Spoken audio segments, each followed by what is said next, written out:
පුතේ අපි මේ සතියේ මධ්‍ය ලක්ෂ ප්‍රමේයයි මධ්‍ය ලක්ෂ ප්‍රමේය විලෝමයයි පැහැදිලි කරා. අද ප්‍රමේය යෙදීම් කරන්න තියෙන්නේ. ප්‍රමේය සහ ප්‍රමේය විලෝමයේ යොදලා ගණන් හදන්න තියෙන්නේ. පුතාලා පහුගිය ප්‍රශ්න පත්‍ර පරීක්ෂා කළ බැලුවොත් වෙන්නේ හැම අවුරුද්දේම වගේ මේ මධ්‍ය ලක්ෂ ප්‍රමේය සහ ප්‍රමේය විලෝමයට තැනක් දෙනවා පේපර් වල. ඒ නිසා පුතාලා මේ ඉගෙනගත්තු ප්‍රමේය යොදන හැටි අද පුරුදු වෙන්න ඕන. මම ආයතරයක් කියුණත් පොඩි මතක් කිරීමක් කරනවා. පුතාලගෙන් අහව ගමන් ටක් ගාලා මධ්‍ය ලක්ෂ ප්‍රමේය කියන්න කියලා කියන්න හැකියාව තියෙනවා. ප්‍රමේය විලෝමයේ කියන්න කියපු ගමන් ටක් ගාලා කියන්න හැකියාව තියෙනවා. දැන් මධ්‍ය ලක්ෂ ප්‍රමේය කියන්නේ අපි මෙහෙම ත්‍රිකෝණයක් ඇඳලා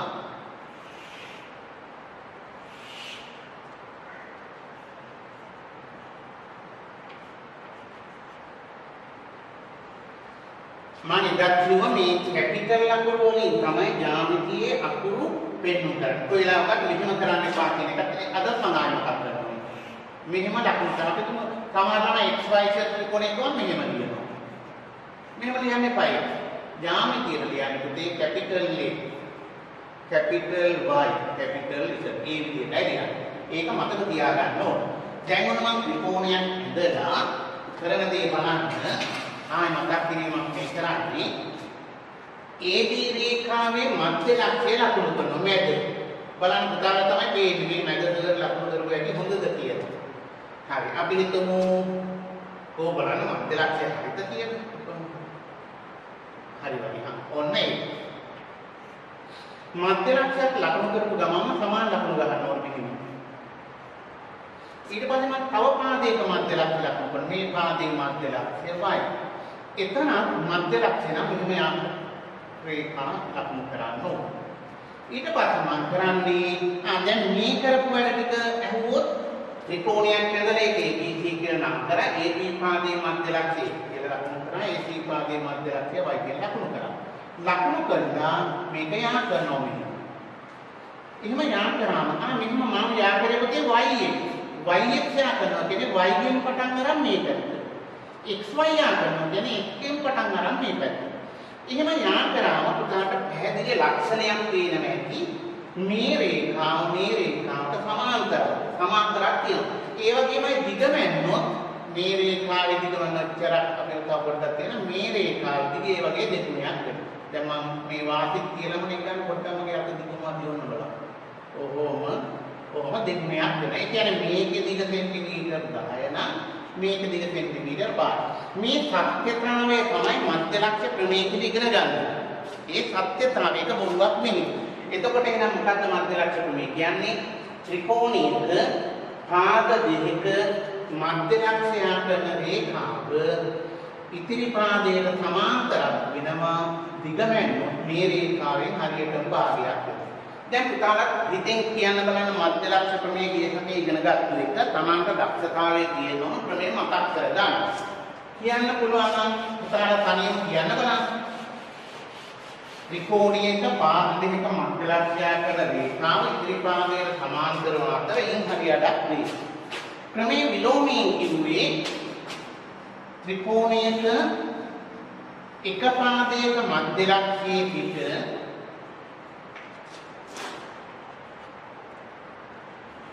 අපි તો AB පාදයේ මධ්‍ය ලක්ෂයේ ඉඳලා තව පාදයකට සමාන්තරව රේඛාවක් ඇදන් යනවා.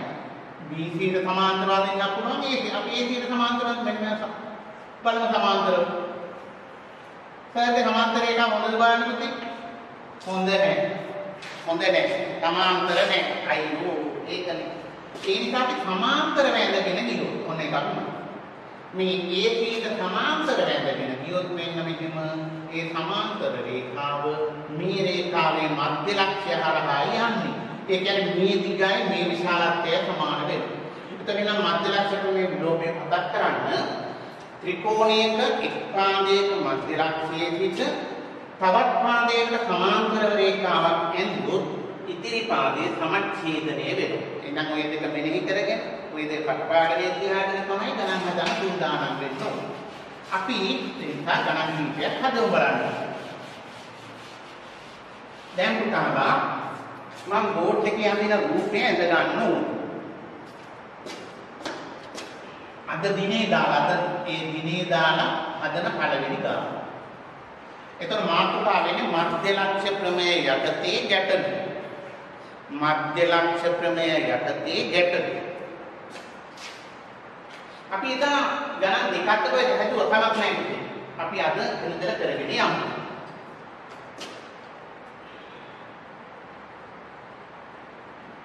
අඳින්න මෙහෙම රිපීට් එකක් අදින්න.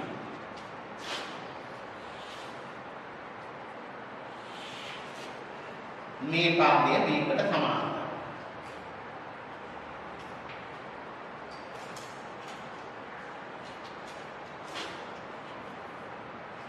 එඳ ගන්න ඊට පස්සේ මෙන්න මේ AC යා කරා. ඒ දීපාදී මධ්‍ය ලක්ෂ්‍යයේ තියර ලකුණු අමක් එකෙන් එක දෙන්න දැන් ටික කරගන්න. ත්‍රිපීඨියම ඇඳලා හරමක් යා කරගන්න.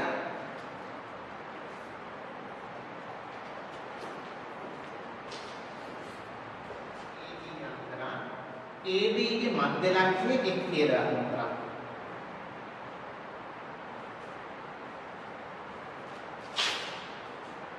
AC ගේ මධ්‍ය ලක්ෂ්‍ය y කියලා.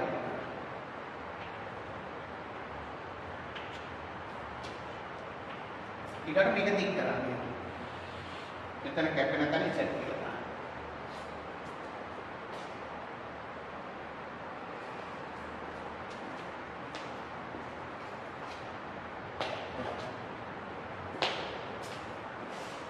එතකොට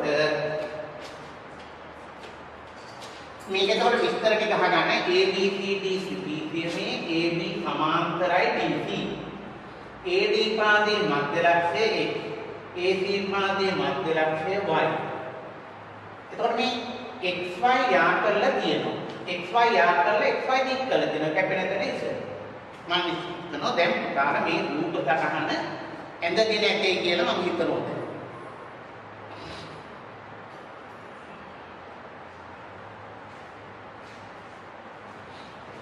එතකොට දක්ෂින් කියන්නේ ABCD ත්‍රිපිටකයේ AB සමාන්තරයි DC AD මධ්‍ය ලක්ෂ්‍යයේ AC මධ්‍ය ලක්ෂ්‍යය Y දික් කරන ලද XY රේඛාව ZD BC කැපෙනවා. BC හමුන එක තමයි දක්ෂින් කියන්නේ. දැන් ලියන්න බලන්න සාධනය කලේ.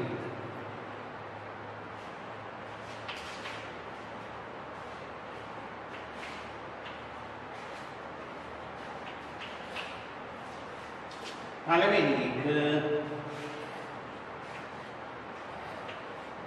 XY සමාන්තරයි කියලා ඔප්පු කරන්න ඕන DC. දෙවැනි එක BZ සමානයි ZC කියලා පෙන්නන්න ඕන. තුන්වෙනි එකට ඩිංගක් පොඩ්ඩක් සංකීර්ණ කරමු. XZ සමානයි දෙකෙන් එකයි AB ධන DC. මේක එකපාරක් O level විභාගයට ආපු සම්පූර්ණ ගණන. 1981 විතර මට මතකයි හැටියට.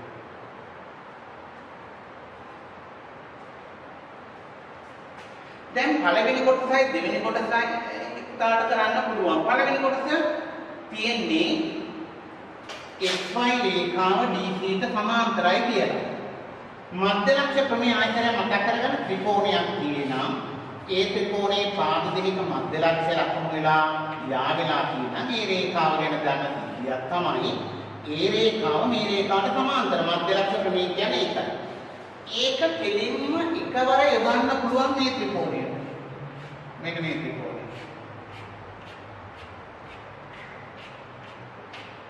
බලන්න පේනවද කියලා තමයි මධ්‍ය ලක්ෂ්‍ය ප්‍රමේය කතා කරන භාෂාවෙන් කියනම නම් අපිට එහෙම කියන්න පුළුවන්.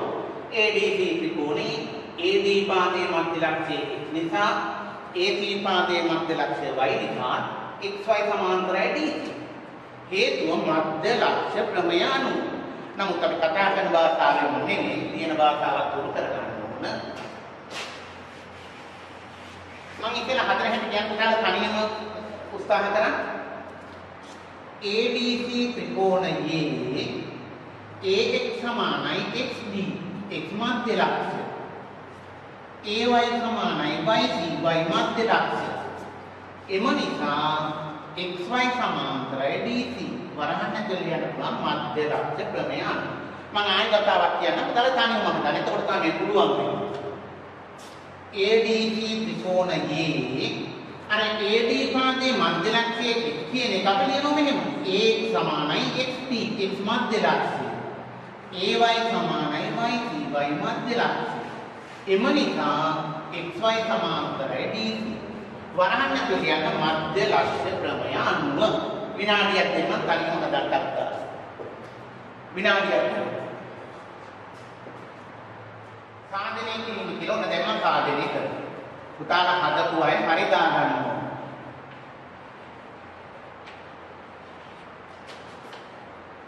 ADC ත්‍රිකෝණයේ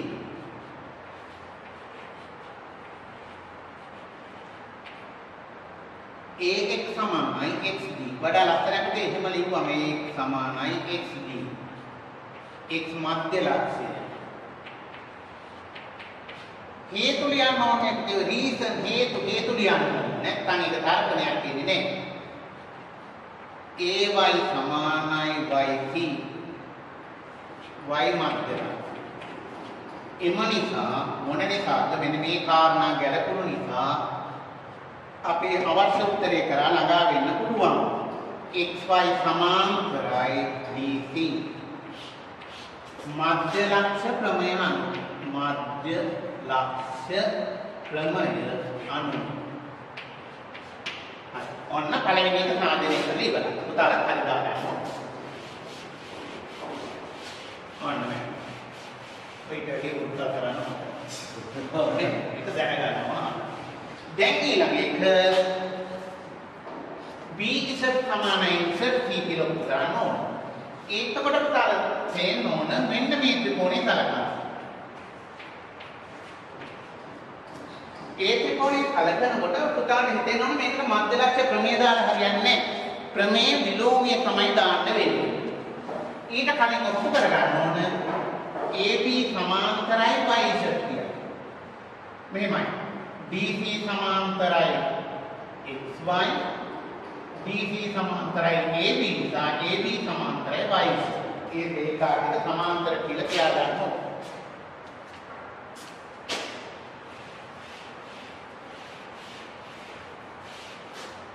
දෙවෙනි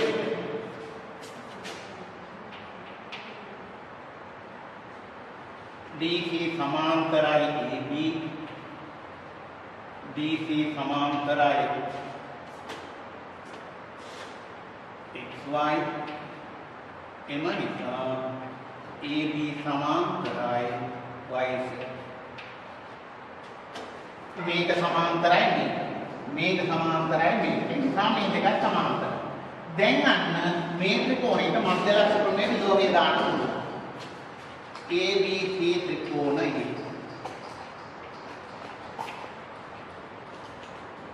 AY සමානයි YC Y මධ්‍ය ලක්ෂ්‍යය YZ සමාන්තරයි AB සාධක.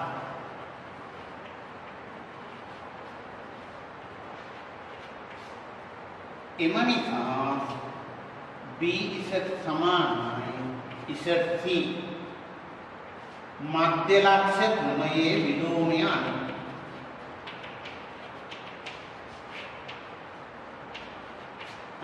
මේ සාධනය කරා දෙවෙනි කොට. එතකොට මධ්‍ය ලක්ෂ්‍ය ක්‍රමයේ විලෝමය අනුව තමයි මේ දෙවෙනි එක සාධනය කරේ. ආයතනයක් එක්කම බලන්න. අලියාගලින් කියන්න ABC ත්‍රිකෝණයේ AY සමානයි YC தත්ත්වය AB සමාන්තරයි YZ අසාධනය කළා. ත්‍රිකෝණයේ එක් පාදයක මධ්‍ය ලක්ෂ්‍යයේ සිට තවත් පාදයකට සමාන්තර රේඛාවක් ඇද්දොත් ඉතිරි පාදයේ සමච්ඡේදනය වෙනවා කියන එක තමයි මේ ඔක්කොම යනවා BZ සමානයි ZT. අපි බලමු තුන්වෙනි කොට.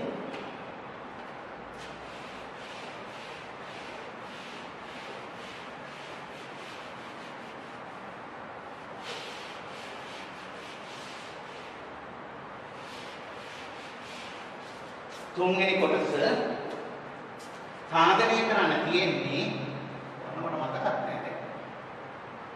x සමානයි දෙකෙන් එකයි. මෙන්න මේ උත්තරේ ගන්න. වරහන් ඇතුලේ AB එකතු කිරීම BC. මේ උත්තරේ ගන්න. අපිට පුළුවන් මෙහෙම අවස්ථාවේ xz ජනනය සඳහන් කරන්න පුතේ. xy කියන්නේ BC ගෙන් භාගය. yz කියන්නේ AB ගෙන් භාගයයි. මධ්‍ය ලක්ෂ ප්‍රමේයන. ඔය දෙක අපි ඉතල ඉගෙන තුන්වෙනි කොටස. xy සමානයි භාගයයි BC. මධ්‍ය ලක්ෂ ප්‍රමේයන. මධ්‍ය ලක්ෂ ප්‍රමේයන. ඒ වගේම මෙන්න මේ ත්‍රිකෝණය සැලකුවාම ABC ත්‍රිකෝණය සැලකුවාම yz සමානයි AB ගෙන් භාගය. yz සමානයි භාගයයි AB. ඒකත් මධ්‍ය ලක්ෂ ප්‍රමේයන. දැන් මේ සම්බන්ධ එකතු කරමු. මේ පැත්තත් එකතු කරනවා අර පැත්තත් එකතු. xy එකතු කිරීම yz භාගයයි bc එකතු කිරීම භාගයයි ab. දැන් සටහන පරීක්ෂා කරලා බලන්න. xy කියන රේඛාඛණ්ඩයට yz කියන රේඛාඛණ්ඩයට join කරාම එකතු කරාම හදන තනි රේඛාවක් x විතර. ඒක තමයි මෙතෙන් ඕනේ. xy ට yz මේ දෙකේ එකතුවට ලියන්න පුළුවන් x විතර. අවශ්‍ය උත්තරේ ගන්න මේකෙන් භාගයක් පොදු සාධකේ ගන්න ඕන බව පේනවා. භාගයේ පොදු. bc ගන්න ab. AB දන DC කිව්වා DC දන AB කිව්වා දෙකම එකයි.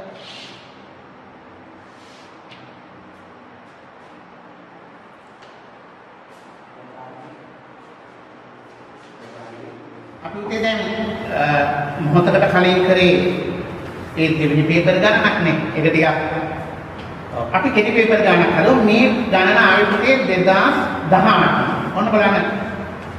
දැන් සමහර ළමයි හිතාගෙන ඉන්න පුතේ මේ අපි ජ්‍යාමිතිය ගන්න අතාරිනවා. උත්තර පත්‍ර බලනකොටත් අපිට පේනවා නමුත් කෙටි පේපර් එකේ ගන්න අතාරින්න බෑ කීයටවත්. ඇතැරියොත් ලකුණු මිස් වෙනවා. ඒ නිසා ඒ ඊට අදාළව කරුණාට ළමයි මෙන්න බලන්න කෙටි පේපර් එකේ 2018 ආපු ගන්න. එතනත් රූප සටහන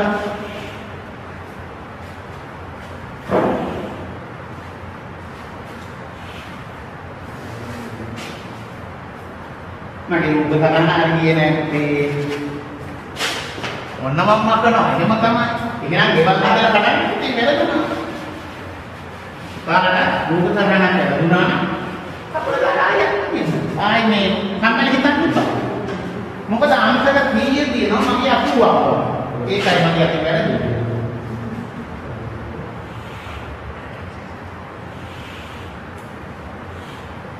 පේපර් එකේ තියෙනවා මෙන්න මෙතන අංකක 100. ඉතින් 100 තිබුණේ අකුවක්.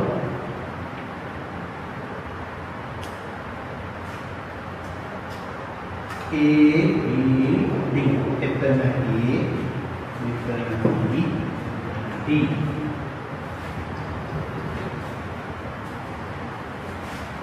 BB පාගේ මධ්‍ය ලක්ෂය තියෙන මෙතන C.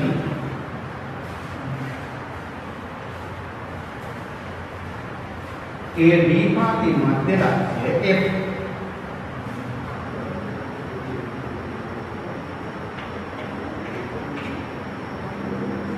ඊළඟට මෙන්න මෙහෙම තියෙනවා. මෙහෙම යනවා.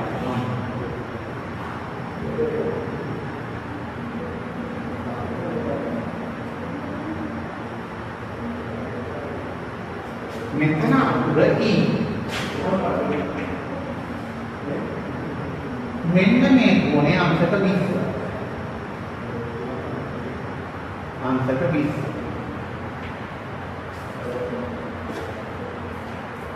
මේක තියෙන රූපයේ තියෙන තොරතුරු අනුව x වලාගේ කොයි බඳු දෙයක් තියෙනවා. මෙන්න මෙතන. හරි. එන්න ගන්න රූප සටහන. කොයි තරම් නම් විවිධ බලන්න.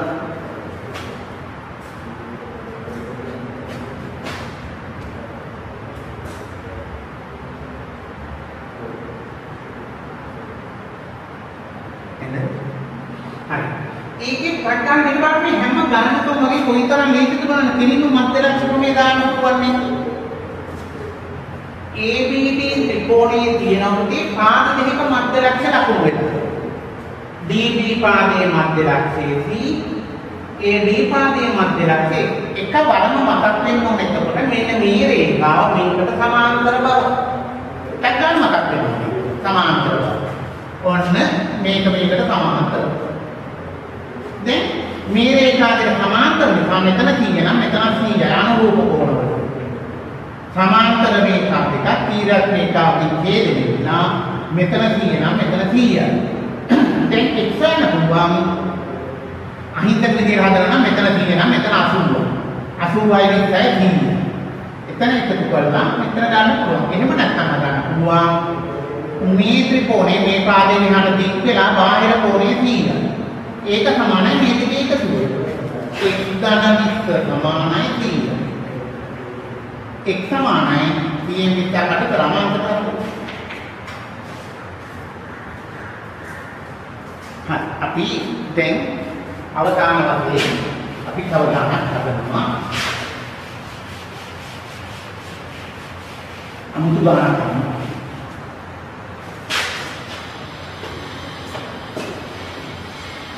රූප තරංග ටිකක් පොඩ්ඩක් කල්පනාකාරීව අඳිනවා.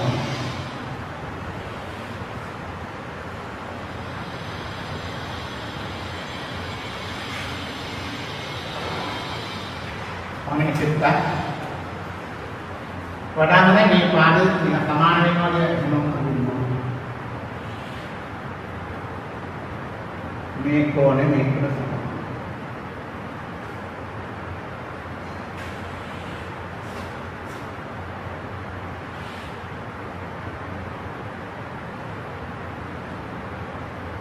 ඊළඟ මේකට සමාන.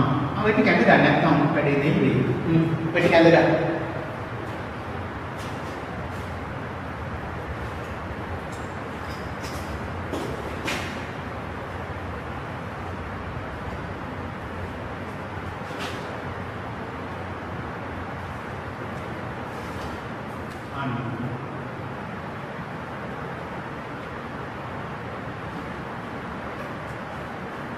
Baik.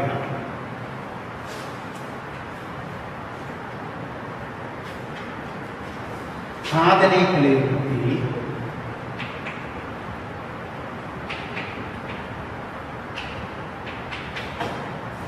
පළවෙනි මෙන්න මේ ත්‍රිකෝණ දෙක අංග සම කරනවා. අංග සමපාතයි. ABX ත්‍රිකෝණය අංග සමයි. ACX ත්‍රිකෝණය බව. දෙවෙනි එක සාධනය කරන්න තියෙන්නේ BY සමානයි YDK.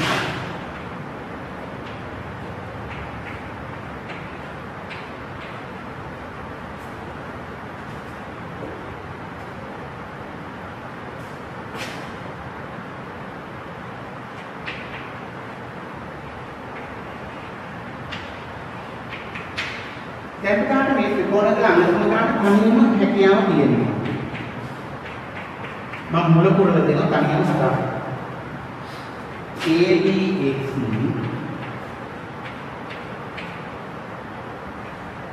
ACX ත්‍රිකෝණ වල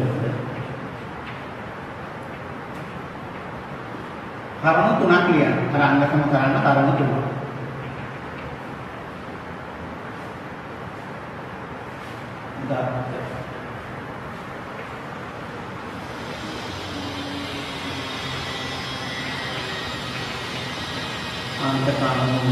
අම්මා එක කරුණක් කියනවා. මේ කරුණ මම කියනවා. මේ ත්‍රිකෝණ දෙක අමතන කරන් මෙහෙදි කරුණ මේ පාදේ පොදු පාදය. ඒක මම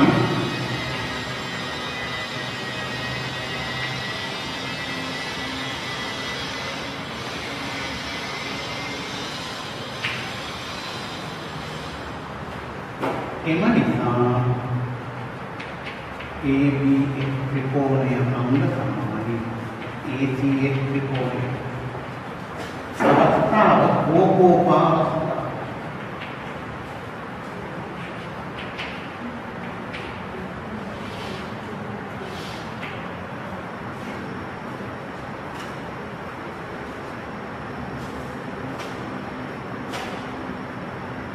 අංග සමතලද නෑ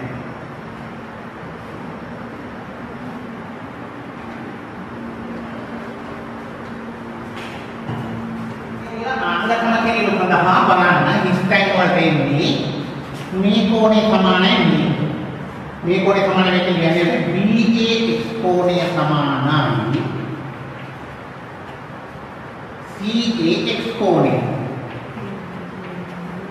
අනුව නම් හෙල්ප් එකකුත් දීලා තියෙනවා අනුව AXB සමානයි AXC ඔන්න හිස්ටයින් වලට ත්‍රිකෝණාංග තමයි ඕකෝපාවස්ථාව. දැන් අපිට ඔන්න අපි ඉගෙන ගන්න තිබුණේ මධ්‍ය ලක්ෂ ප්‍රමේය ඉගෙන ගත්තා. නමුත් භාවිතා කරේ අංග සමකිරීම. දැන් මධ්‍ය ලක්ෂ ප්‍රමේය තමයි ඊළඟට ප්‍රයෝගයට ගන්න. මෙතන ප්‍රමේයයේ ප්‍රමේය විලෝමය ගන්න ඕනේ. ත්‍රිකෝණ දෙක අංග සම නිසා BX සමානයි CA. දැන් ඊළඟට මෙන්න මේ ත්‍රිකෝණය සලකන්න. මේ ත්‍රිකෝණයේ BX සමානයි CA x මධ්‍ය ලක්ෂය xy සමාන්තරයි කියන එම නිසා by සමානයි yb වෙනවා මධ්‍ය ලක්ෂ ක්‍රමයේ විලෝමය අනුව. ආයතනයක් අරගන්න ත්‍රිකෝණ අංග සම නිසා BX සමානයි CA xy සමාන්තරයි බිඳී දත්තය. ත්‍රිකෝණයේ එක් පාදයක මධ්‍ය ලක්ෂයේ තියෙන තවත් පාදයකට සමාන්තර රේඛාවක් එළගෙන ගියොත් ඉතිරි පාදයේ සමච්ඡේදනය වේ කියලා මධ්‍ය ලක්ෂ ප්‍රමේය විලෝමයෙන් කියනවා. ඒ අනුව py සමානයි y කියලා කියනවා. බලන්න හතරෙන් BCD ත්‍රිකෝණය BCD ත්‍රිකෝණය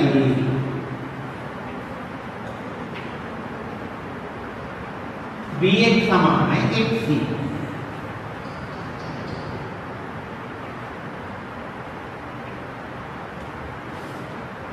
හේතුව ත්‍රිකෝණාංග සම නිසා. අංග සම නිසා.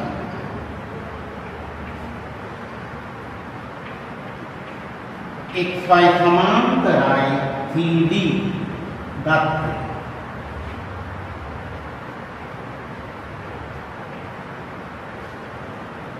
එම නිසා by සමානයි by මධ්‍ය ලක්ෂ ක්‍රමයේ විලෝමය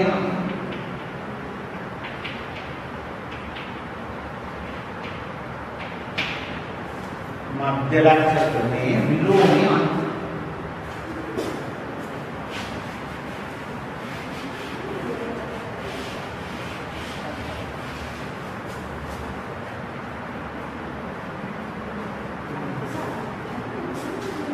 පුතාලගේ ගැටලු තියෙනවා ලියනෙව්වත් කමක් නැහැ ඉස්කෝලේට දන්නව ලේවන්න ඕනම ජ්‍යාමිතික ගැටලුවක්. හොඳේ පුතාලගේ මේ විතරක් නෙමෙයි මධ්‍ය ලක්ෂ ප්‍රමේය විතරක් නෙමෙයි වෙන ඕනම ගණන් හදනකොට එන ගැටලුවක් ලියලේවන්න අපි ඒවට පිළිතුරු මේ මාර්ගයෙන් පුතාලට ගන්නවා. දැන් පුතාලා මෙතෙක් වෙලා හුඟක් දුන්නා. බොහොම ස්තුතියි. ආයෙත්